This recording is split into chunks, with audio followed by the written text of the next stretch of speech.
Hi, my name's Chris Dale. I'm the host of this channel looking at military museums mostly. I'm also a part-time military history author. I've written for Osprey Men at Arms, Zeitschrift für Heereskunde, and a few other things as well. But today I'd like to talk to you about two books I've got out on Amazon at the moment. They're these two. The basic idea was that I found there was lots of books in English where you could trace the history of famous British infantry regiments such as the Coldstream Guards or the Black Watch and things like that. But I found it very difficult to do that with German regiments. So I started researching and looking at facts, and that's what I've been doing. So this one about the infantry regiments, for example, we start with like a basic history of Germany, military history obviously in the 17th and 18th century. And as we go along, we get into looking at the actual regiments one by one.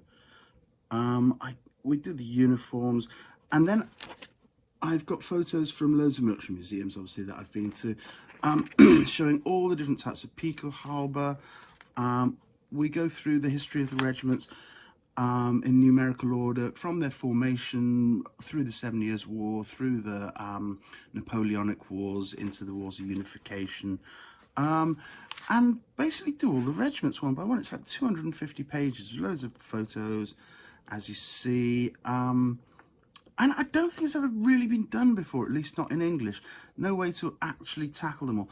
Obviously, I do the Jaeger battalions as well. What I find particularly fascinating with these German regiments, of course, is that they all came from the old German armies of Bavaria, Prussia, Saxony, Württemberg, etc.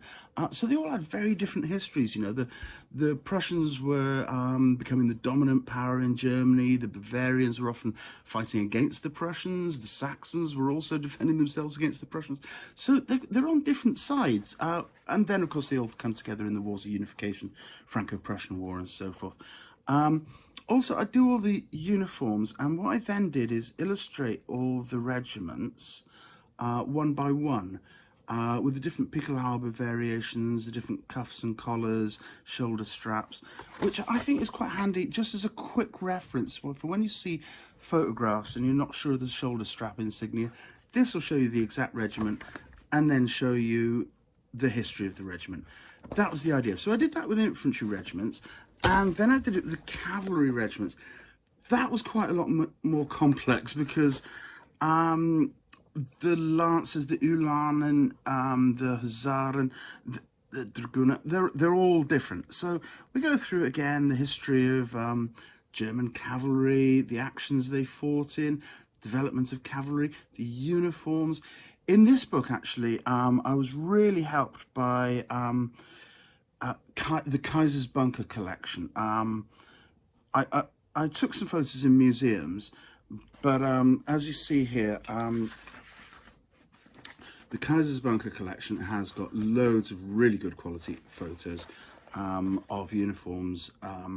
It's something I've never seen a collection like it, and Tony, the guy who owns the collection, was very kind and photographed them all for me very close up. Again, we go through all the different helmet variations, the different backgrounds to each regiment, why they were in different campaigns, colonels-in-chief, all the kind of stuff that I don't think you generally find. I mean, we do a bit of the First World War as well. And trial uniforms as well there. But it's generally focusing on the 19th century.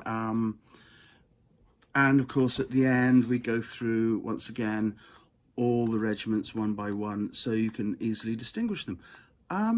If that's your cup of tea, have a look in the links below. You might enjoy it, and subscribe to the channel if you want to see some military museums with loads of Pickelhauben as well. See you soon. Take care.